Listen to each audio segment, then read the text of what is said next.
Alright, this lesson is over ionic bonding.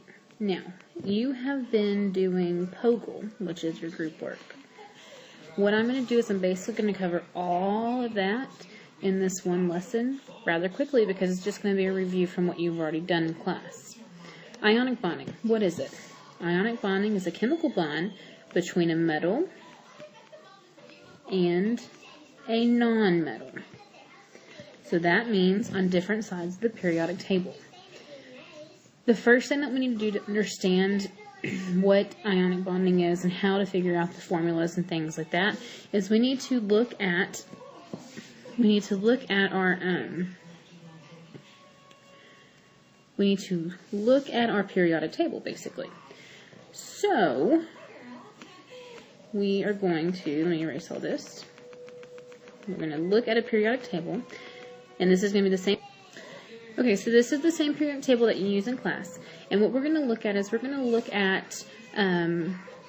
going to look at the oxidation numbers. Now, oxidation numbers are actually just the charges. So we're going to look at the groups. This is a group, along with this, and so on and so forth. They're the columns, okay? Now, you look at the group number. This group number is 1. So what that means is that its Lewis dot structure looks like this. It has 1 dot, which means it just wants to get rid of 1 electron. So it does. And just like what we know about cations, it gives up that one electron, and it becomes positively charged. And it's positively charged with 1. So that oxidation number for group 1 is 1 plus. For group 2, it gives up 2. So it becomes 2 plus.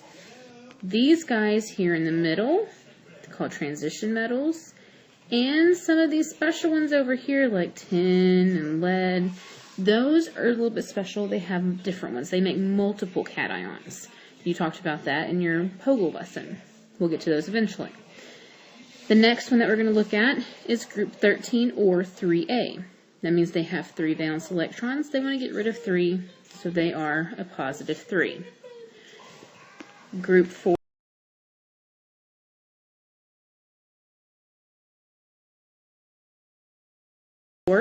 4A, 14, kind of stuff. They're in the middle. They are going to either get rid of 4, so they're going to be 4 plus, or they're going to take 4 minus. Kind of depends on what they're bonding with. Moving over to group 5A, they are going to steal 3, so they then become 3 minus. 6A, they steal 2 minus. 7A, those guys are going to steal 1, so they are 1 minus. This group, they're already stable and happy, so they don't have an oxidation number. So keep that in mind as we go through this.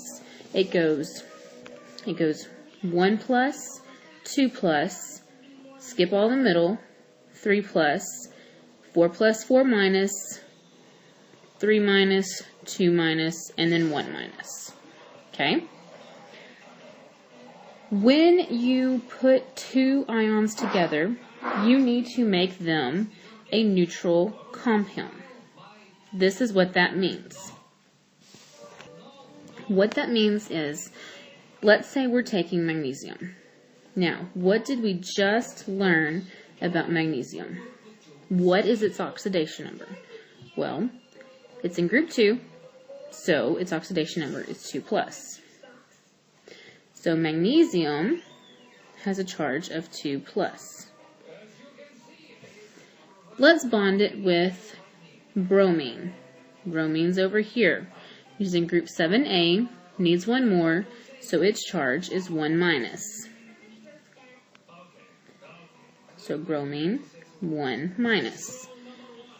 Now in class we talked about how you have to figure out if you have 1 minus of bromine and 2 plus of magnesiums, how many of each would you need to make each other happy?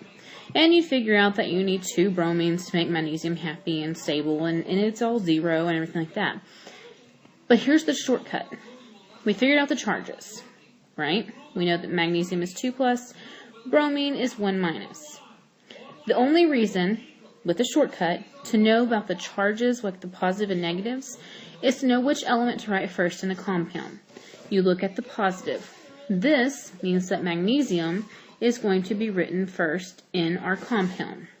After that, you don't have to worry about those charges any longer. You're done with them. Now you just have to look at your number. Oops, sorry, I didn't mean to write that. Magnesium's number is 2.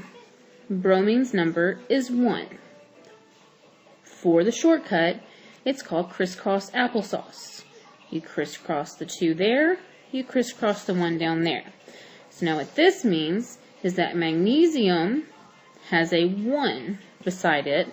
Bromine now has a 2 beside it. Magnesium 1, bromine 2. Now, knowing about our knowledge of chemistry, do we ever see 1s beside elements? No, because if you're going to spend enough time writing that actual element down, you know that you're going to have at least one of them, so it's just common sense that you have one. So this chemical formula is actually just written MgBr2, and that's all you need to know about that.